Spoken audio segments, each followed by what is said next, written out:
नमस्कार दोस्तों। वीडियो के अंदर जाने से पहले एक चीज़ के बारे में कि इस वीडियो में हम देखने क्या वाले हैं कि कौन से ऐसे म्यूचुअल फंड हमारे पास दो कैटेगरी के होते हैं, कोर और सैटेलाइट। और कोर और सैटेलाइट में हम बात करेंगे निप्पॉन इंडिया लार्ज कैप की, पराग पारिक फ्लेक्सी कैप की, Motilal Oswal mid cap, Bandhan small cap, quant small cap, Nippon India small cap, JM flexi. इन सब फंड्स के बारे में बात करेंगे और ये सब वो फेमस फंड हैं जो कोई ना कोई हमारे पोर्टफोलियो में होगा ही। ओके, इनके बारे में बात क्या करेंगे कि अगर हम इन दोनों को किस कॉम्बिनेशन में रखें, कोर कितना रखें, सैटेलाइट कितना रखें, एक स्वीट स्पॉट क्या होता है जहां मैं अपने आप को एक एग्रेसिव इन्वेस्टर बोल सकता हूं, ना कि एक बेवकूफ़ इन्वेस्टर। क्योंकि अगर मैं 100% सैटेलाइट में जाता हूं तो वो कहीं पे भी लिखा नहीं है, किसी करिकुलम में बात नहीं हुई, कभी किसी जगह पे बात नहीं हुई, तो वो चीज़ मुझे थोड़ा सा डाउटफुल लगेगी, है ना। बाकी अगर जो स्वीट स्पॉट वाले रेशो हैं जो हमने पढ़े हैं या चेक किए हैं, जो मैंने अपने एक्सपीरियंस में देखे हैं, उन सब चीज़ों का जोड़ ये वीडियो है। तो एक चीज़ इस वीडियो से आप सीख के जाओगे जो है कि सैटेलाइट और कोर का रेशो क्या होना चाहिए, नंबर ऑफ फंड्स कंट्रोल में होने चाहिए, और मैं कह रहा हूँ आप 70-80% गलतियाँ करने से बच जाओगे। होपफुली आप समझ गए होंगे। अब चलते हैं आगे। यहाँ पे जो CFA लेवल 3 की बात करें तो वहाँ पे एक चैप्टर है portfolio management, blended portfolio strategy, active and passive. यहाँ पे काफ़ी जगह पे कुछ चीज़ें मेंशन हैं और रेशोज़ के बारे में ज़्यादा बात नहीं हुई है, बट कोर और सैटेलाइट का कंसेप्ट बहुत ज़्यादा डिटेल में है। उसके बाद asset allocation by Richard Ferri, sample portfolio review. यहाँ पे आपको एक रेशोज़, अलग अलग रेशोज़ के अलग अलग सैम्पल पोर्टफोलियोज़ मिलेंगे, जिससे आपको आइडिया लगेगा कि आप कहाँ पे क्या कर सकते हैं और किस मार्केट कंडीशन में कौन से पोर्टफोलियो काम कर सकते हैं।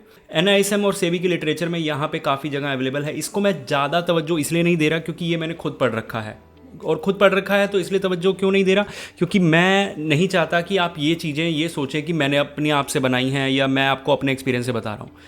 मैंने जो पढ़ा वो आपको बता रहा हूँ। Morning star, cafe mutual fund, value research, ये कुछ फेमस वेबसाइट्स हैं जहाँ से हम डेटा कलेक्ट करते हैं या जहाँ से हम रिसर्च वर्क में हेल्प लेते हैं। तो यहाँ पे भी काफ़ी जगह रेशोज़ के बारे में बात हुई है। अब जिनको कोर और सैटेलाइट का कंसेप्ट नहीं पता, कोर वो म्यूचुअल फंड होते हैं जो उतना ज़्यादा एग्रेसिव नहीं होते, एग्जाम्पल के लिए पराग पारिक फ्लेक्सी कैप, लेकिन आपको ज़्यादा कंसिस्टेंट प्लस स्टेबिलिटी प्रोवाइड करेंगे। दूसरी तरफ सैटेलाइट फंड होते हैं जो आपको एग्जाम्पल के लिए जेएम फ्लेक्सी, जो थोड़े से एग्रेसिव होते हैं, स्टेबिलिटी ज़्यादा नहीं बोल सकते, तो वॉलेटाइल होते हैं। अब रिटर्न्स के मामले में कोई भी गिवन मार्केट कंडीशन में आगे या पीछे हो सकता है। अब जैसे मैं 2024 की बात करूं तो 2024 का विनर था जेएम फ्लेक्सी, 2025 का विनर था पराग पारिक फ्लेक्सी, या होगा, और बहुत बड़े मार्जिन से दोनों ने अपनी अपनी जीत दर्ज करी। होपफुली आप समझ गए। अब वीडियो के अंदर आगे चलते हैं और डिटेल में देखते हैं कि ये रेशोज़ बाकी म्यूचुअल फंड्स में कहाँ काम आई और कौन कौन से म्यूचुअल फंड हम उठाने वाले हैं। Nippon India large cap, Parag Parikh flexi cap, Motilal Oswal mid cap, Bandhan small cap, quant small cap, Nippon India small cap, JM flexi, और इन सारे म्यूचुअल फंड्स के ऊपर हम बात करेंगे और क्या रेशो हमारे पोर्टफोलियो में होनी चाहिए एक रूल के अकॉर्डिंग, उसके बारे में बात कर लेंगे। और वीडियो कम्प्लीटली एजुकेशनल है। जो भी फ़ंड के नाम या फ़ंड मैं आपको बता रहा हूँ वो सिर्फ एक एग्जांपल के लिए लिए गए हैं, इस चीज़ का ध्यान रखना। और अगर आप चाहते हैं कि यार इतनी डिटेल रिसर्च कौन करे, हमारे पास तो टाइम नहीं है, तो स्क्रीन पे आपको नंबर दिख रहा है, इस नंबर पे आप हमें व्हाट्सएप कर सकते हैं अपना SIP अमाउंट, और आपका पोर्टफोलियो हम मैनेज करेंगे। डिटेल के लिए आप वहाँ पे हमसे बात कर सकते हैं। बहुत सारी बकेट्स हैं, बहुत सारी चीज़ें हैं जो हम आपको प्रोवाइड कराते हैं। टाइमली पोर्टफोलियो रिव्यूज़ हो गए, लमसम अलर्ट हो गए, और टैक्स हार्वेस्टिंग हो गई, और भी बहुत सारे बेनिफिट्स जो आपको हमारी सर्विसेज में मिलेंगे वो आप वहाँ पे आके जान सकते हैं। एटलीस्ट एक कॉल हो सकती है जिसमें आप सब चीज़ें जान जाएंगे, हाँ या ना, वो तो बात की बात है। अभी वापस चलते हैं फंड्स के ऊपर और देखते हैं कि किस फंड ने लास्ट 1 ईयर में क्या रिटर्न्स दिए हैं और किस तरह से हमारे पोर्टफोलियो में रेशियोज बननी चाहिए। अब यहाँ पे सबसे पहले निप्पॉन इंडिया लार्ज कैप, अब इसने पॉजिटिव रिटर्न दिए 4.18। नीचे पराग पारिक ने रिटर्न दिए 9.71, दो स्टेबल पोर्टफोलियो में, और 5.68 और 6.39। अब यहाँ तक अगर मैं बोलूँ कि हमने 50-50 भी किया होता तो भी ये रेशो एक बार के लिए ठीक बैठता, क्योंकि 4.13, 14 और 14 और 12, 26, अब 26 को अगर मैं 4 से डिवाइड करूँगा तो लगभग एक एवरेज रिटर्न्स आप मान के चलिए 6-7% आपका आ गया। अब ये था कि आपने इसको कंट्रोल में रखा, नंबर ऑफ़ फंड्स कंट्रोल में थे, ये रेशो कंट्रोल में था, तो आप ख़राब मार्केट में ख़राब रिटर्न ही बोलूँगा, म्यूचुअल फंड में 6-7% आपने जनरेट कर लिया, चलो कोई बात नहीं। अब हम क्या गलती कर देते हैं, हमने क्वांट भी ऐड कर लिया, बहुत सारे लोगों के पोर्टफोलियो में है, कोई बात नहीं। अब क्वांट ने हमें लॉस दिया -6% का, तो यहाँ पे अगर हमारे पास 5 फंड होते तो ये रिटर्न्स यहाँ पे इम्पैक्ट हो जाते, ये रिटर्न हमारे 3-4% हो जाते एक फंड को, एक गलत फंड के होने से। और सबके पास एक गलत फंड होगा, ये रिटर्न तो किस्मत वालों को मिला होगा लास्ट 12 मंथ्स में, सिर्फ लास्ट 12 मंथ्स की बात कर रहा हूँ। हो सकता है आपने 11 महीने में किया हो, 10 महीने में किया हो या 14 महीने में किया हो, रिटर्न बहुत अलग तरीके से शो करते हैं। तो अगर लास्ट सिर्फ और सिर्फ 12 महीने की मैं बात करूं, चलो कोई बात नहीं। अब आपने एक और फंड ऐड कर लिया था जो था मान लो निप्पॉन इंडिया स्मॉल कैप, और मैं कोई भी ऐसा फंड नहीं उठा रहा जो आप लोगों के पोर्टफोलियो में ना हो, ये मोस्टली सबके पोर्टफोलियो में है, क्वांट, निप्पॉन, और सब लोग क्या कर रहे थे, 3-3 स्मॉल कैप, 4-4 स्मॉल कैप भर रहे थे। अब यहाँ पे 3% और माइनस हो गया। तो अगर मैं 6 फंड्स की बात करूँ जहाँ पे 75% सैटेलाइट है और 25% कोर है, तो ये जो 3-4% बन रहा है ना, ये भी नहीं बनेगा, ये नेगेटिव बन जाएगा 15-14% के आसपास, और 6 से डिवाइड करोगे तो 2 पॉइंट समथिंग, नेगेटिव नहीं बनेगा, 2.2 समथिंग के आसपास रिटर्न बनेंगे लास्ट 12 मंथ्स में। फिर लोगों ने क्या करा, हर कैटेगरी में ऐड कर लिया, जेएम फ्लेक्सी कैप भी, और जेएम फ्लेक्सी कैप करते ही क्या हुआ, ये रिटर्न 1 पॉइंट समथिंग पे चले गए।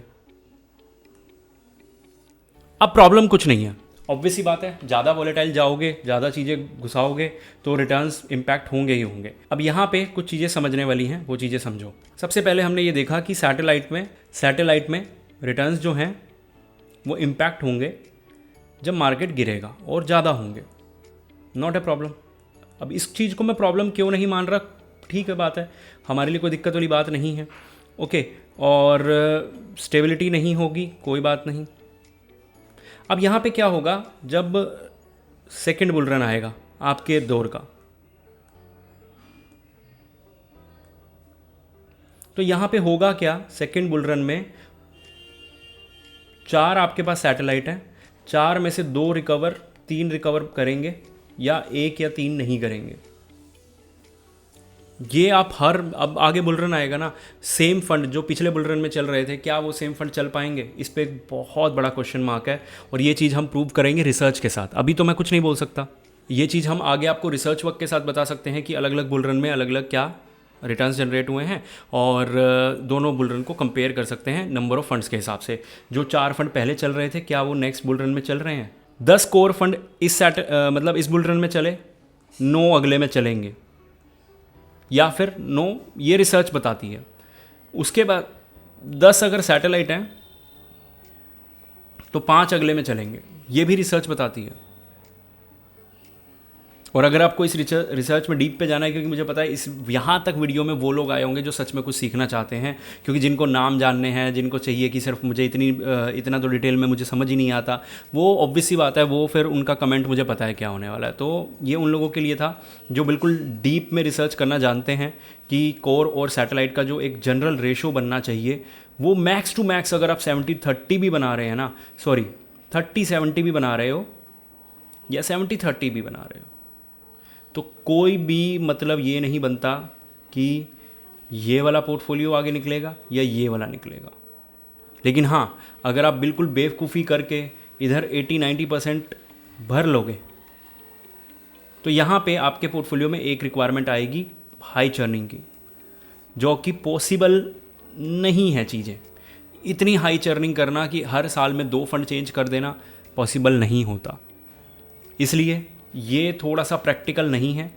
30-70 फिर भी एक बार को प्रैक्टिकल बनाया जा सकता है, लेकिन काफ़ी हाई डिफ़िकल्टी के साथ, और एक रिटेल इन्वेस्टर ये हाई डिफ़िकल्टी पे खेल पाए, मुश्किल है।